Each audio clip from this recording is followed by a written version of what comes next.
Um grito agonizante rasgou o silêncio da noite na floresta, ecoando em um vazio que parecia não ter testemunhas. Exceto por um casal de adolescentes que havia se refugiado em um canto isolado para namorar. Paulo olhou confuso para Lúcia. Eles não deveriam estar ali. Ele, monitor em um acampamento de verão, e ela também, deveriam estar garantindo que todos estivessem bem em suas cabanas. Porém, como frequentemente acontece entre os jovens, o impulso do primeiro amor os levou à floresta no meio da noite. Sem saber o que fazer, os dois atordoados correram juntos por um tempo, mas acabaram se separando e voltando para suas camas. Dormir foi impossível. O choque de ouvir aquele grito sinistro e o medo das consequências por não estarem cuidando dos campistas ecoaram nas mentes de Paulo e Lúcia. Na manhã seguinte, uma notícia horrenda os aguardava. 4 adolescentes haviam desaparecido. Camila, irmão de Paulo, que estava com seu namorado Douglas, e também o casal Margot e Gilberto. Logo, grupos de busca adentraram a floresta em busca de respostas. E uma descoberta macabra foi feita. Margot foi encontrada morta, com a garganta cortada em uma clareira. Os outros 3 ainda estavam desaparecidos, até que o corpo de Douglas foi localizado. Peças de roupa de Camila e Gilberto surgiram espalhadas pelo terreno, mas de seus corpos nem sinal. O que poderia ter acontecido? Onde estavam Camila e Gilberto? Ficaram intrigados? Preparem-se para uma história de suspense, mistério e os ecos arrepiantes do passado. Eu sou Lilica, apaixonada por livros e histórias policiais, e este é o Enredei, onde cada palavra pode ser uma nova pista.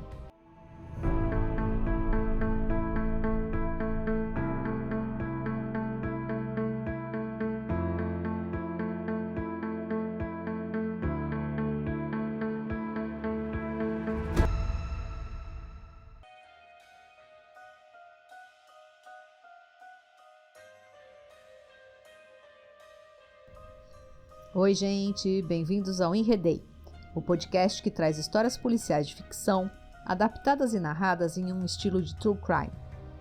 Neste episódio, vou contar uma história inspirada no best-seller Silêncio na Floresta, do autor Harlan Coben, que também ganhou uma série na Netflix.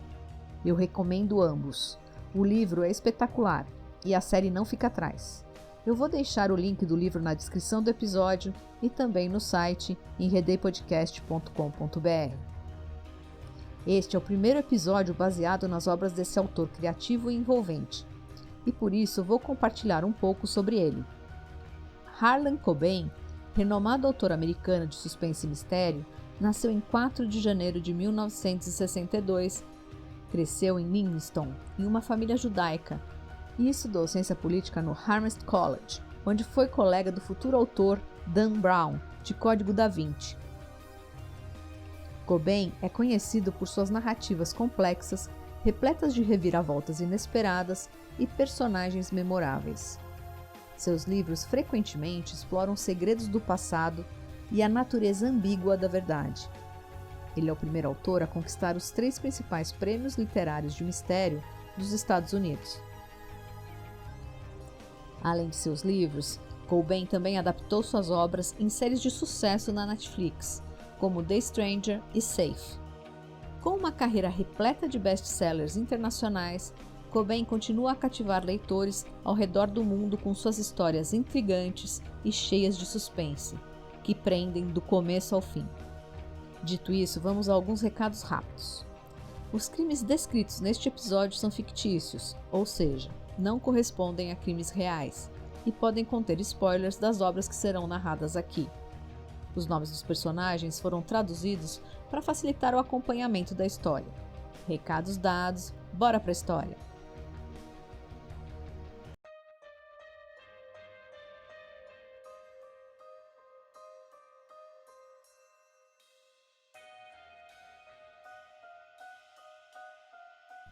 Paulo Coutinho era o promotor público de uma pequena cidade em Nova Jersey. Ele era viúvo e pai de uma menina de 6 anos chamada Cara. Sua esposa Janete havia morrido pouco tempo antes, de um câncer que a fez sofrer por alguns anos. A jovem mãe foi definhando dolorosamente, o que foi muito difícil de acompanhar. Paulo tentou apoiar a mulher, mas no final foi Greta, irmã de Janete, quem esteve a seu lado até seu último suspiro. Janete e Greta vinham de família rica, e Paulo, apesar de sua origem humilde, também tinha se beneficiado de uma indenização recebida por sua família pelo desaparecimento de sua irmã Camila, 20 anos antes. Na noite em que Camila saiu escondida de sua cabana com seu namorado Douglas e mais um casal de amigos, Paulo estava de plantão como monitor para garantir que os jovens não escapulissem. Só que Paulo era poucos anos mais velho que a garotada do acampamento e tinha se apaixonado perdidamente por Lúcia, que também era monitora e filha do dono do acampamento. E os dois estavam namorando escondidos na floresta, ao invés de ficar de olho nas cabanas. O que poderia ter sido apenas uma travessura adolescente se transformou em um pesadelo. Naquela noite, Margot foi morta em uma clareira presa a uma árvore, e Douglas foi morto ao tentar fugir do assassino. Camila e Gilberto nunca mais foram vistos, e o assassino conseguiu fugir impune. A tragédia era uma constante na vida de Paulo, desde o desaparecimento de Camila até a morte de Janete. E a culpa tinha impulsionado a vida de Paulo. A escolha de sua profissão estava intimamente ligada à busca por justiça, e também foi a culpa que fez com que Paulo criasse uma fundação de apoio a doentes terminais em homenagem a Janete. Sendo viúvo, não era fácil para Paulo criar Cara sozinho. Sendo viúvo, não era fácil para Paulo criar sua filha sozinho. Por sorte, ele contava com o apoio incondicional de Greta, que ajudava e estava sempre presente na vida dos dois. Greta era casada com Roberto e tinha uma filha da mesma idade de Cara. As duas primas viviam juntas e essa proximidade era muito incentivada pela família. Em 2018, Paulo estava trabalhando em um caso de grande repercussão na mídia. 2 jovens universitários, filhos de pais influentes e muito ricos, estavam sendo acusados de estuprar uma menina de 16 anos, uma dançarina exótica, durante uma festa de fraternidade. É claro que os pais estavam fazendo de tudo para livrar os filhos de uma condenação, e não se incomodavam de jogar sujo. Guardem essa informação, ela será importante mais para frente. Como parte do trabalho como promotor, Paulo tinha em sua equipe investigadores e também colaborava de perto com a polícia. E não ficou surpreso quando 2 detetives o procuraram para ver um corpo. O que o surpreendeu foi reconhecer o corpo assim que botou os olhos nele no Instituto Médico Legal. E vocês estão sentados? Diante dele estava o corpo de Gilberto, o jovem que desapareceu com sua irmã 20 anos atrás. Ele tinha sido encontrado, baleado na cabeça, em um beco escuro da cidade. Os policiais procuraram Paulo não porque ele era o promotor da cidade, e sim porque Gilberto tinha vários recortes de jornal com notícias sobre o desaparecimento de Camila. A descoberta do corpo reacendeu uma esperança no coração de Paulo. Camila estaria viva? O que realmente tinha acontecido naquela noite? E, gente, perder um membro da família nunca é uma experiência fácil, independente de estar preparado ou não. Não dá para quantificar a dor que cada um sente, e nem é esta a minha intenção aqui, mas bem ou mal, a morte confirmada traz uma certeza. Ter uma pessoa próxima desaparecida é um tormento. A esperança sempre está ali, e a dúvida corrói. Deve ser uma angústia terrível não ter certeza. Como dizem, a esperança ou a expectativa é a mãe da decepção. Essa dúvida tinha sido o que motivara o pai de Paulo a procurar por anos o corpo da filha na floresta. Recentemente, Sérgio, pai de Paulo, tinha falecido e em seu leito de morte ainda queria que o filho descobrisse a verdade e o fez prometer que nunca desistiria de saber o que aconteceu com Camila. Falando um pouco mais sobre Sérgio, ele era um renomado médico ginecologista em Moscou e tinha emigrado poucos anos antes do desaparecimento de sua filha, com a mulher Natasha, que era uma musicista famosa na Orquestra Sinfônica de Moscou, e seus 2 filhos, Paulo e Camila. Naquela época não era simples sair da União Soviética e a repressão era dura.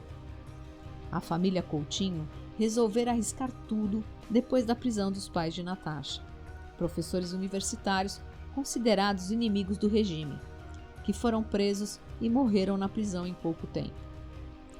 Nos Estados Unidos, Sérgio não conseguia praticar a profissão de médico e nem Natasha podia continuar como musicista. Os dois foram forçados a fazer trabalhos braçais. A morte de seus pais e a vida extremamente difícil que a família encontrou nos Estados Unidos deixaram Natasha muito deprimida e com muita dificuldade de adaptação à sua nova realidade. Não foi surpresa que ela abandonou a família logo após o desaparecimento de Camila. O caso dos assassinatos e desaparecimento dos jovens no acampamento silvestre ficou mundialmente conhecido. A repercussão foi enorme. O caso foi considerado o primeiro caso criminal do tipo acontecido em um acampamento em Nova Jersey. Anos depois, mais 4 assassinatos aconteceram em 3 acampamentos diferentes, e a conexão parecia óbvia. As mortes dos jovens tinham tido requintes de crueldade extrema.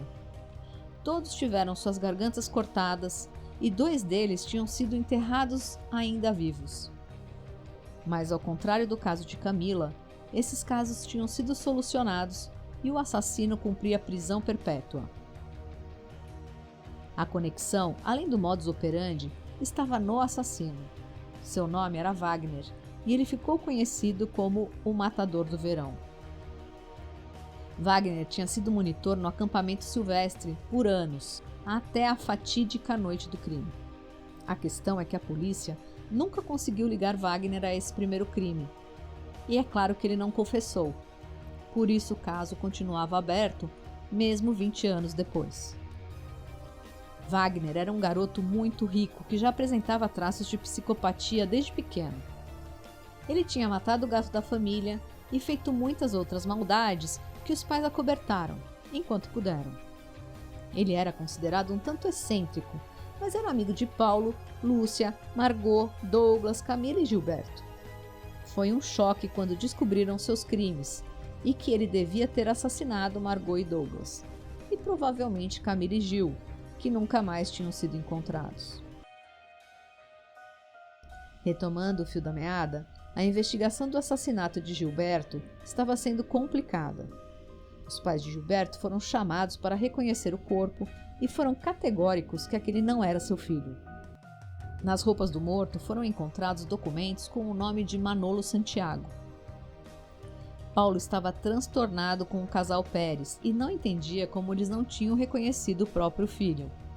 Ele não tinha mudado tanto. Ele só estava usando um nome falso.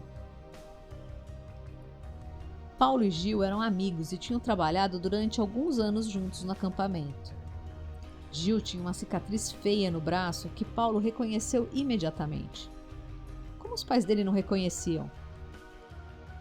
Gilberto vinha de uma família simples que tinha emigrado do México para os Estados Unidos. A família lutava para se manter e a mãe de Gilberto trabalhava no acampamento durante o verão como cozinheira. Foi lá que ela conheceu a mãe de Paulo e também seu pai, que trabalhou como médico de primeiros socorros naquele verão a convite de Ivan, o dono do acampamento e pai de Lúcia.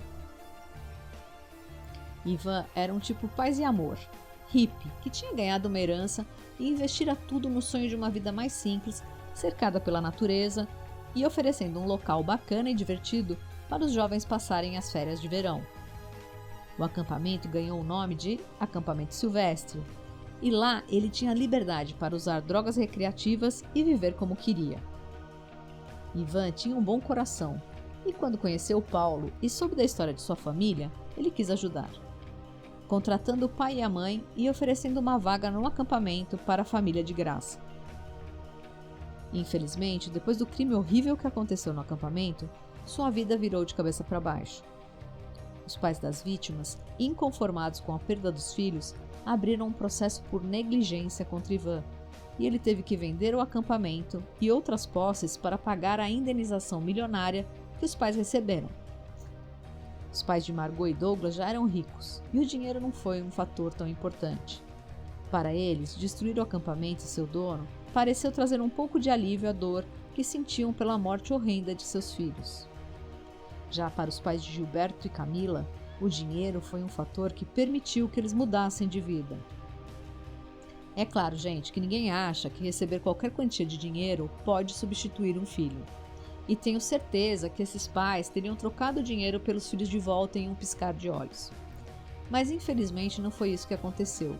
E o dinheiro permitiu que os irmãos de Gil e o irmão de Camila tivessem mais oportunidades na vida. Para a família de Paulo, que já estava se desintegrando antes mesmo do desaparecimento de Camila, o dinheiro foi dividido entre Sérgio e Natasha, e ela fugiu com sua parte e nunca mais deu notícias, abandonando pai e filho na angústia de procurar por Camila.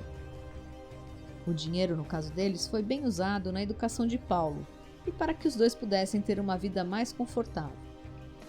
Os pais de Gil usaram o dinheiro ainda melhor, investindo em pequenos negócios que multiplicaram o dinheiro recebido e permitiram uma vida bem confortável para eles e para os irmãos de Gilberto. E era por isso que Paulo tinha certeza que os pais de Gilberto não o reconheceram, entre aspas. Admitir que seu filho tinha estado vivo por todos aqueles anos, enquanto a família usufruía o dinheiro recebido por sua provável morte, ia fazer com que perdessem tudo, e esta não parecia uma opção. Para entender melhor tudo o que aconteceu e as pessoas envolvidas, eu preciso contar para vocês sobre Lúcia. Lúcia era filha de Ivan, era uma moça muito bonita e inteligente que amava o pai e já tinha perdido sua mãe. Naquele verão, ela tinha se apaixonado perdidamente por Paulo, e os dois buscavam todas as oportunidades para ficarem juntos e namorar, mesmo que escondido, como na noite dos crimes. Lúcia e Paulo saíram das cabanas para se encontrar na floresta e, enquanto se beijavam, ouviram um grito terrível, que depois souberam que tinha sido dado por Margot, segundos antes de ter sua garganta cortada pelo assassino. Depois do crime, de toda a repercussão midiática e o processo que responsabilizou seu pai por negligência, Lúcia tinha mudado seu nome para tentar fugir do estigma que o acampamento silvestre trouxe para sua família. Ela tinha mudado de cidade e terminado tudo com Paulo.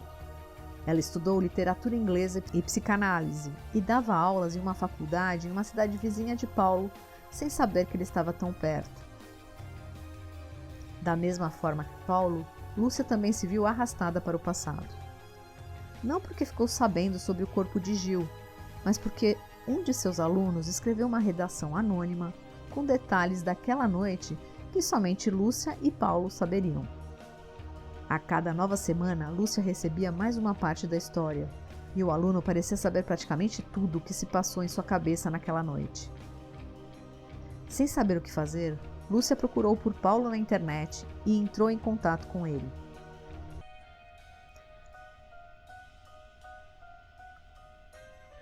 Os dois rapidamente se reencontraram e a faísca daquela paixão adolescente reacendeu. Foi Paulo quem contou a Lúcia sobre Gil e seu nome falso, Manolo Santiago. Ela imediatamente lembrou de ter visto esse nome no livro de visitas da clínica onde Ivan tinha se internado voluntariamente. Após anos de abuso de drogas, Ivan sofria com lapsos de memória e quis se internar e viver com tranquilidade em uma clínica, onde ele tinha a liberdade de ir e vir e onde seu amado Fusca azul, dos tempos de hippie, ficava guardado em uma garagem bem cuidada. Guardem também essa informação. Lúcia visitava o pai com frequência e sempre ligava o carro para evitar que o Fusca ficasse sem bateria. Em uma de suas últimas visitas ao pai, uma das enfermeiras tinha contado a Lúcia sobre a visita de Manolo, mas Ivan não quis falar sobre isso com ela. Assim que Lúcia reconheceu o pseudônimo que Gil estava usando, Paulo e ela foram imediatamente para a clínica falar com Ivan.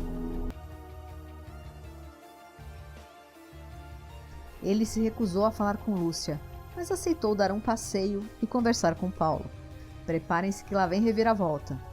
No meio do passeio, quando os dois estavam afastados da clínica, e no meio das árvores que circundavam o prédio, Ivan sacou uma arma e atirou em Paulo a queima-roupa. O barulho do tiro chamou a atenção de Lúcia, e também dos 2 detetives que estavam chegando na clínica. Os detetives que estavam investigando a morte de Manolo, ou se preferirem Gilberto, já tinham estado antes lá, falando com Ivan. Eles tinham encontrado o telefone da clínica e o nome de Ivan em um pedaço de papel que Gil carregava no bolso. Na visita anterior, eles não tinham conseguido nenhuma informação de Ivan, mas eles tinham visto o Fusca azul dele, já que ele chegou enquanto eles estavam esperando na recepção. E vocês devem estar se perguntando, o que o Fusca tem a ver com tudo isso? Pois bem, a médica legista encontrou fibras no corpo de Manolo e identificou como fibras do forro interno de um Fusca. Investigando um pouco mais, os detetives juntaram isso com o fato que Ivan tinha uma arma registrada do mesmo calibre da bala encontrada na cabeça de Gil. E foi por isso que eles estavam chegando para entrevistar Ivan e provavelmente prendê-lo quando ouviram o barulho do tiro. Um dos detetives correu em direção ao som e viu Ivan meio atordoado em pé olhando para Paulo no chão. Ele arriscou um tiro à distância e acertou em cheio em Ivan, que caiu morto quase instantaneamente. Por que Ivan matou Manolo e tentou matar Paulo? Porque calma, gente, Paulo levou um tiro a queima-roupa, mas foi no ombro, e apesar do susto e de ter caído com o impacto, ele estava bem. A polícia tinha ficado sem linhas de investigação com a morte de Ivan, e Lúcia tinha ficado perdida com a morte do pai e suas ações finais. Enquanto Paulo se recuperava no hospital, a mãe de Gil apareceu em seu quarto. Ela estava muito abatida e, depois de saber que Paulo tinha quase morrido, resolveu contar o que sabia. E vocês estão sentados? Natasha e Maria, mãe de Gil, esconderam Camila e Gil e planejaram o desaparecimento dos 2. Natasha e Maria foram acordados no meio da noite pelos filhos, que estavam em estado de choque. Eles tinham corrido o mais rapidamente possível depois que viram Wagner degolar Margot. Os 4 amigos tinham ido à floresta por insistência de Wagner, que convenceu Gil e Camila a pregarem uma peça em Margot, ou assim eles pensaram. Margot era a menina mais bonita do acampamento e sabia disso. Ela era mimada e geralmente grossa com todos. Na noite anterior, ela tinha terminado com Gil sem muitas explicações, e ele estava arrasado e bravo, e topou na hora amarrar Margot em uma árvore e a deixar gritar por um tempo. Camila também tinha sido a melhor amiga de Margot, até que na última semana tinha visto Margot beijando Douglas. Ela também topou rapidinho entrar na armação de Wagner. O que eles não sabiam é que Wagner tinha outros planos. Ele vinha se preparando com calma para cometer seu primeiro assassinato. Ele tinha comprado uma faca de caça e estava muito ansioso para matar os 4 no meio da floresta. O plano era simples, mas envolveu até Lúcia, que foi convencida a distrair Paulo para que os acampantes pudessem sair das cabanas. Paulo sempre tinha achado que tinha sido uma coincidência, mas não foi bem assim. O plano de Wagner tinha ido muito bem, até que ele viu Margot presa à árvore e não resistiu. Cortou sua garganta antes mesmo de ter deixado os outros vulneráveis. Os outros 3 saíram correndo em diferentes direções. Wagner conseguiu alcançar Douglas e o matou também, mas depois não conseguiu encontrar os outros 2. No dia seguinte, quando os corpos foram encontrados e as roupas ensanguentadas dos outros 2 estavam perto do corpo de Douglas, Wagner chegou a se divertir ao imaginar onde os 2 pobretões tinham se escondido. Ele sabia que os 2 estariam com medo de serem presos por cumplicidade e que ele não precisaria mais se preocupar com eles. Até mesmo Lúcia não teria coragem de contar sobre o pedido de Wagner de distrair Paulo. O crime tinha sido muito grave. Ela também poderia ser vista como cúmplice. E ainda havia a chantagem que Wagner estava fazendo com Ivan. Ele ameaçava contar sobre as drogas e como Ivan estava chapado o tempo todo no acampamento. E foi assim que Wagner escapou impune desse primeiro crime e teve a oportunidade de matar ainda mais. Camila e Gil desapareceram naquela noite e nunca mais foram vistos, escondidos por seus pais. Ou melhor, no caso de Gil, seus pais sabiam da história, mas o pai de Paulo tinha sido enganado por Natasha. E vocês arriscam um palpite do porquê? Através de alguns familiares que ainda estavam na Rússia, Natasha tinha descoberto que tinha sido Sérgio quem denunciara seus pais para a KGB. E, em troca, eles tiveram a permissão para ir para os Estados Unidos.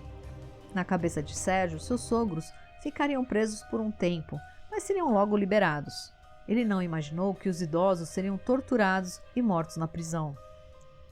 Essa traição acabou de vez com qualquer possibilidade do casal continuar junto, e a viagem para o acampamento seria a última que a família Coutinho faria junta. Quando toda a tragédia aconteceu, Natasha encontrou uma forma de punir Sérgio. Ele nunca saberia que a filha continuava viva. O que vocês acham? Foi uma punição muito cruel ou ela pagou na mesma moeda? O que você faria? Deixe a sua opinião nos comentários para eu saber. Ouvir toda essa história da mãe de Gil deixou Paulo sem reação. Por um lado, Camila estava viva. Por outro, por que sua mãe não o levou junto? As peças estão começando a fazer mais sentido. A investigação do caso tinha tomado 3 caminhos principais: a investigação sobre a morte de Gil, uma nova busca de corpos na floresta e o porquê deste caso voltar à tona com força total bem neste momento. E é claro que tudo está interligado. O que vocês não imaginam é a ligação. Ou imaginam? Eu confesso que fui surpreendida. Lembram que eu pedi para vocês guardarem a informação sobre o caso em que Paulo estava trabalhando? Aquele julgamento dos 2 jovens ricos e o pai influente que estava fazendo de tudo para que o filho não fosse preso? Pois então, o pai contratou uma agência de detetives particulares e não mediu esforços para encontrar os podres de quem quer que estivesse próximo a Paulo, o juiz e até a própria vítima. Foram esses tais detetives particulares que encontraram Gil e fizeram com que ele saísse de seu esconderijo. Gil foi falar com Ivan. E Ivan, que já não batia muito bem, ficou aterrorizado que o crime que destruiu sua vida e a de Lúcia voltasse para atormentá-los de novo. Ivan então matou Gil e se livrou do corpo. Depois atirou em Paulo em uma tentativa de proteger Lúcia de todo o tormento que o crime do acampamento já tinha causado em sua vida. Também foram eles que falaram com Wagner, o matador do verão, que ficou muito feliz em contar sobre Lúcia e Paulo, e criar a tal redação que foi entregue como um dos alunos para Lúcia. As informações no texto tinham muita coisa certa, coisas que Lúcia sabia que só Paulo e o assassino saberiam. Mas não parou por aí. Os detetives também descobriram que Roberto, o cunhado de Paulo, vinha desviando dinheiro do instituto criado para apoiar os doentes terminais, e eles estavam usando essa informação para pressionar Paulo a arquivar o processo. Paulo, além de ficar extremamente desapontado, não queria arredar o pé, e deixou seu cunhado ser preso, o que criou muita tensão com Greta e sua filha. Cara não conseguia entender o que estava acontecendo. Os tentáculos da agência chegaram até o juiz do caso, e também da vítima. O juiz foi chantageado a arquivar o processo e para a vítima foi oferecida uma quantia de dinheiro que mudaria sua vida para muito melhor. E foi assim que a justiça não foi feita e os 2 jovens saíram impunes do estupro. Paulo estava muito irritado com este resultado e chegou a pensar em processar o juiz e todos que tinham atrapalhado a sua vitória, mas acabou deixando para lá. Inclusive, ele resolveu mentir para salvar o cunhado, dizendo que tinha sido um empréstimo e não um desvio de dinheiro. Apesar de todo o seu senso de justiça, Paulo ainda amava demais sua família. Bom, gente, vocês devem estar se perguntando, onde estava Camila? Depois que toda a história do caso veio à tona e foi esclarecida, Camila decidiu procurar o irmão. No começo, ela tinha fugido para a Rússia e ficou esperando por Natasha, que iria depois com parte do dinheiro da indenização. Só que ela nunca chegou. Natasha desapareceu completamente pouco tempo depois de receber o dinheiro, deixando Camila sozinha em um país estranho. Camila morou por lá há alguns anos, mas depois resolveu voltar para os Estados Unidos e ficar bem longe da área onde estava seu irmão. Lembram que eu falei que a investigação seguiu 3 caminhos? A morte de Gil e o porquê do caso ter vindo novamente à tona foram solucionados. Faltava falar sobre as novas buscas na floresta. Em uma área que as chuvas tinham erodido uma encosta, um esqueleto foi encontrado. O corpo era de uma mulher que tinha tido filhos. Parecia que o corpo não tinha relação com o caso. Será que Wagner tinha matado outra vítima desconhecida? A análise feita pelos peritos descobriu que o esqueleto estava enterrado há bastante tempo. As roupas não tinham sobrevivido bem, mas algumas joias foram encontradas junto ao corpo, e uma aliança chamou a atenção da polícia e de Paulo. Sim, gente, a aliança pertencia a Natasha.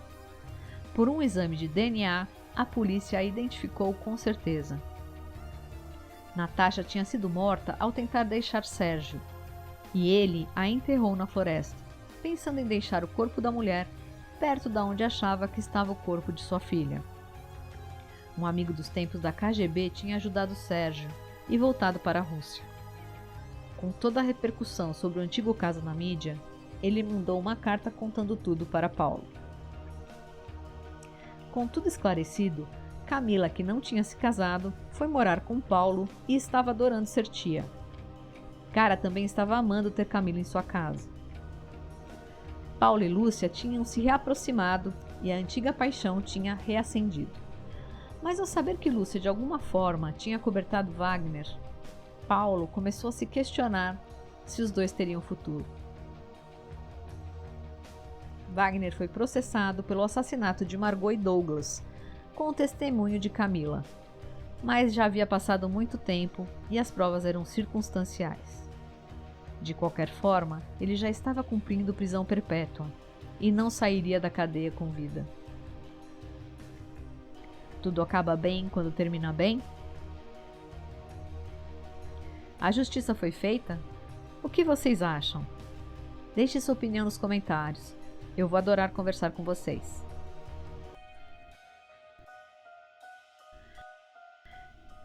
Obrigada a todos que ficaram comigo até aqui. Espero que você tenha gostado de se enredar na história de hoje. Continuaremos nossa jornada descobrindo pistas e desvendando mais sobre os personagens enigmáticos que são a marca registrada dos romances policiais. Lembrem-se que esta é uma adaptação livre do livro Silêncio na Floresta, de Harlan Coben. Eu recomendo para quem ainda não leu e quiser ser envolvido pela forma que ele escreve.